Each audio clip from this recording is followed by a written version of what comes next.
Aku pertama kali kenal dia di acara kantor, temannya bokap. Semua orang manggil dia Tante Rani. Elegan, tenang. Senyumnya nggak berisik tapi nempel. Bukan tipe yang nyedot perhatian satu ruangan. Tapi entah kenapa, mataku beberapa kali ke arah dia terus. Kayak ada magnet halus yang narik pelen-pelen. Nggak maksa, tapi konsisten. Awalnya, ya cuma basa-basi. Nanya kerjaan, nanya umur, nanya udah punya pacar belum? Versi sopan yang dibungkus tawa kecil. Aku jawab seadanya. Setengah formal, setengah santai. Tapi anehnya, obrolan sama dia ngalir terus. Topiknya lompet-lompet, tapi nyambung. Kerjaan, buku, capek, hidup, sampai hal receh kayak kopi favorit. Nggak maksa, nggak garing. Beda. Kayak ngobrol sama orang yang frekuensinya pas nggak perlu dinaikin, nggak perlu diturunin. Dia tuh kalau dengerin, beneran dengerin, matanya fokus, kepalanya sedikit miring, sesekali ngangguk, nggak motong pembicaraan, nggak sok nyelipin cerita sendiri. Waktu aku kelar ngomong, dia baru jawab tenang, pas, nggak berlebihan. Rasanya kayak lagi ngobrol sama orang yang udah kenyang sama drama, tapi masih peduli sama cerita orang lain. Ada jeda-jeda kecil yang nyaman, yang nggak perlu diisi biar nggak canggung. Di tengah rame, dan suara tawa orang-orang. Ada momen kecil yang tiba-tiba bikin sepi. Dia senyum, sambil bilang, kerjaan kamu kelihatannya seru, tapi capek ya? Aku ketawa kecil, refleks jawab, capek sih, tapi ya gitu. Dia cuma angguk. Iya, aku ngerti. Nggak ada nasihat panjang, nggak ada ceramah. Tapi kalimat sesimpel itu, kena. Kayak diakui aja udah cukup. Kayak capekku tuh valid. Bukan kurang bersyukur, bukan lebay. Dan di situ aku ngerasa, kok bisa ya? Orang yang baru kenal sebentar bikin rasanya aman. Setelah itu, aku mulai ngeh sama detail-detail kecil. Cara dia megang gelas kopi. Cara dia ketawa pelan, sambil nutup mulut. Cara dia manggil namaku yang gak dimanja-manjain, tapi juga gak kaku. Semua terasa wajar. Tapi entah kenapa nempel di kepala. Sampai aku sadar, aku duduk lebih lama dari rencana. Bukan karena acaranya, tapi karena obrolan itu. Di kepalaku cuman satu. Ini orang dewasa kok auranya enak banget ya. Bukan yang bikin deg-degan berisik. Bukan yang bikin pengen pamer ke siapa-siapa. Tapi yang bikin pengen duduk lebih lama. Pengennya ngobrol dikit lagi. Pengen tahu isi kepalanya, cara dia ngelihat hidup. Cara dia ngerespon luka. Cara dia milih tenang di tengah ribet. Dan di situ aku mulai sadar ini bukan sekadar kagum sesaat. Ini rasa penasaran yang pelan-pelan, tapi niat. Rasa yang tumbuh tanpa gaduh, tanpa janji, tapi terasa nyata. Kayak sesuatu yang belum dimulai, tapi udah keburu bikin pengen dijagain. Awalnya cuma tukeran nomor buat urusan kerja. Beneran gak ada niat apa-apa. Chat pertama juga formal banget. Titik koma masih lengkap. Bahasanya rapi, kayak email. Tapi entah sejak kapan, bahasannya mulai geser pelan-pelan. Dari kerjaan, nyempil ke hal-hal ringan. Dari ringan, jadi personal dikit. Terus jadi chat ringan.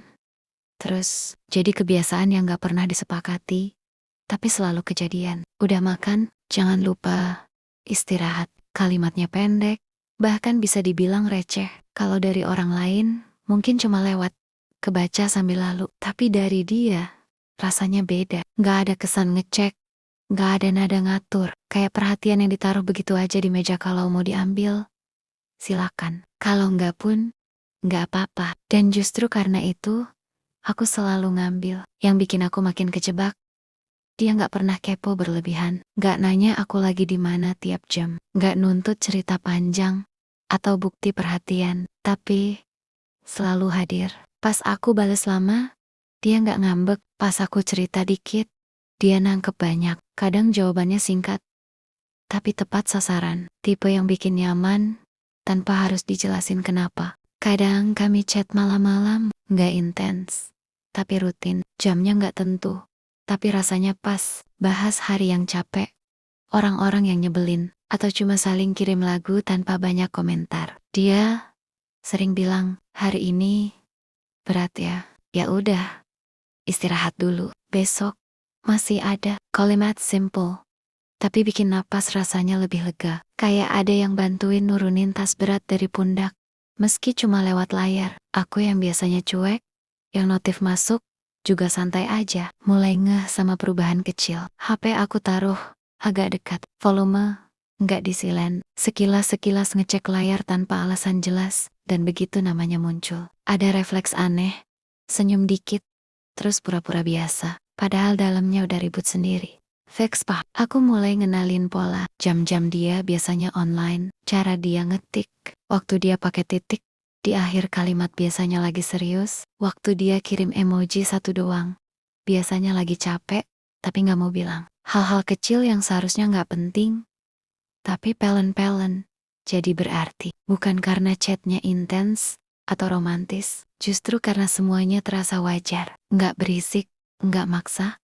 Tapi konsisten, kayak hujan kecil yang jatuh terus enggak langsung bikin banjir, tapi lama-lama bikin basah juga. Dan saat sadar, aku udah kebasahan tanpa payung, dan tanpa sadar, aku mulai nunggu. Nunggu namanya muncul, nunggu sapaan pendek itu, nunggu tanda kecil yang bilang hari ini masih aman. Bukan nunggu kata-kata manis, bukan nunggu janji, atau pengakuan, cuma nunggu satu pesan sederhana yang bilang, aku masih di sini. Aku sempet denial, berkali-kali malah, lebay, dia kan lebih tua. Aku yakinin diri sendiri kalau ini cuma kagum sesaat, cuma efek ketemu orang yang enak diajak ngobrol. Aku cari-cari alasan, biar perasaan ini kedengeran logis, biar aman, biar nggak kebablasan. Tapi makin lama, makin susah ngelak. Setiap ngobrol sama dia, selalu ada rasa klik yang nggak dibuat-buat. Cara dia ngomong soal hidup tuh jujur, apa adanya. Nggak dibungkus motivasi palsu, nggak sok pintar. Dia cerita soal gagal tanpa drama, soal luka tanpa playing victim. Kayak orang yang udah jatuh, berdiri lagi, terus bilang, ya udah, hidup emang gini. Dan anehnya, aku ngerasa sejajar, bukan digurui, bukan disepelein. Dia nggak pernah pakai umur sebagai tameng, buat kelihatan lebih tahu. Kalau nggak setuju, dia jelasin pelan. Kalau beda pandangan, dia dengerin dulu. Dewasa yang tenang, bukan dewasa yang sok ngatur. Suatu malam, obrolan kami agak lebih dalam dari biasanya. Gak ada bercanda, gak ada stiker lucu. Cuma dua orang yang sama-sama capek tapi masih pengen ngobrol. Terus, dia bilang, kita ini beda umur. Tapi capeknya hidup tuh sama. Kalimat itu bikin aku diem lama. Bukan karena kaget, tapi karena ngerasa ketangkep. Kayak isi kepalaku dibacain. Tanpa perlu dijelasin, aku baca ulang pesannya pelan-pelan. Sekali, dua kali, terus narik napas panjang. Karena capek mikirin masa depan, capek ngerasa harus kuat, capek pura-pura baik-baik aja. Dan di situ, umur tiba-tiba jadi nggak relevan. Yang ada cuma dua orang yang sama-sama pengen dimengerti. Dan jujur aja, aku nyaman ngobrol tanpa harus jaga image. Nyaman gak harus selalu kelihatan lucu atau ceria. Nyaman jadi diri sendiri. Lengkap sama lelahnya. Di titik itu aku sadar. Ini bukan soal siapa lebih tua atau lebih muda. Ini soal ketemu orang yang bikin hati berhenti ribut. Yang gak bikin deg-degan berisik, tapi bikin tenang. Dan justru itu yang paling bahaya. Karena begitu nyaman, biasanya susah buat mundur. Kami ketemu berdua. Gak ada rencana ribet. Kumang Jopi. Tempatnya sederhana. Agak sepi, musiknya pelan, duduk berhadapan, jaraknya cukup dekat buat ngobrol, cukup jauh buat tetap sopan. Awalnya ngalir seperti biasa cerita kerjaan, hal receh, ketawa kecil yang lepas. Aku ngerasa ringan, dia juga kelihatan santai, sampai akhirnya obrolan mulai melambat. Bukan karena kehabisan topik, tapi karena ada hal yang soma-sima kami tahan. Ketawa kami pelan-pelan berhenti. Ada hening yang gak canggung, tapi berat. Tatapannya berubah. Lebih lama, lebih down. Bukan tatapan yang agresif, tapi yang kayak lagi nyari keberanian. Aku sempet nurunin pandangan, terus balik lagi. Jantung mulai nggak santai. Terus dia ngomong. Suaranya rendah, tenang, tapi jelas. Aku nggak mau main-main. Dia berhenti sebentar. Kayak milih kata. Nggak mau nyakitin kamu juga. Dag, bukan deg-degan lebay, tapi deg yang bikin dada kerasa penuh. Aku diem beberapa detik, ngerasain kotok ketania masuk satu-satu, karena aku tahu, itu bukan gombalan, itu pernyataan. Berat, jujur, aku tarik napas. Lalu jawab pelan, hampir setengah berbisik. Aku juga gak mau hubungan setengah-setengah, gak ada pelukan lebay, gak ada ciuman mendadak, gak ada adegan dramatis, yang bikin orang nengok. Kami cuma saling tatap, lama. Senyum cepes, kayak sama-sama ngerti kalau barusan ada garis yang dilewatin bukan fisik, tapi emosional. Dan justru di situ rasanya nyata. Dua, serius. Nggak ada janji muluk, nggak ada kata selamanya. Tapi ada kesepakatan diam-diam. Kalau melangkah, kami jalan pelan, sadar, dan tanggung jawab. Aku ngerasa tenang. Anehnya, bukan euforia, tapi keyakinan kecil yang duduk rapi di dada. Waktu kami berdiri buat pulang, dia cuma bilang, "Terima kasih, udah jujur." Aku balas dengan senyum kecil, karena di momen itu, aku tahu ini bukan sekadar ngopi. Ini titik awal sesuatu yang gak berisik, tapi dalam. Dan aku siap, meski sedikit takut, buat lihat kemana arahnya. Kami akhirnya jalan bareng. Gak ada deklarasi heboh, gak ada status yang diumumin ke semua orang. Pelan, rapi, kayak dua orang dewasa yang tahu persis apa yang lagi dijalanin dan apa risikonya. Kami gak buru-buru, tapi juga gak main aman berlebihan. Gak diumbar, tapi juga gak sembunyi-sembunyi sampai capek sendiri. Ada lingkaran kecil yang tahu, ada yang gak perlu tahu, dan itu gak masalah. Hubungan ini bukan buat ditonton, tapi buat dijaga. Ritmenya kami yang atur. Kapan ketemu, kapan ngobrol, kapan saling diem buat napas sebentar. Dia ngajarin aku tenang. Tenang waktu sesuatu gak berjalan sesuai rencana. Tenang waktu orang lain mulai banyak komentar. Tenang buat gak bereaksi ke semua hal. Dari dia aku belajar. Gak semua harus ditanggepin. Gak semua harus dimenangin. Aku ngajarin dia buat lebih berani. Berani ngomong apa yang dirasa. Berani milih diri sendiri tanpa ngerasa egois. Berani percaya kalau kebahagiaan gak kenal umur. Aku sering bilang, gak apa-apa kok, kita jalanin aja. Kami tumbuh bareng. Tanpa sadar, saling ngejagain.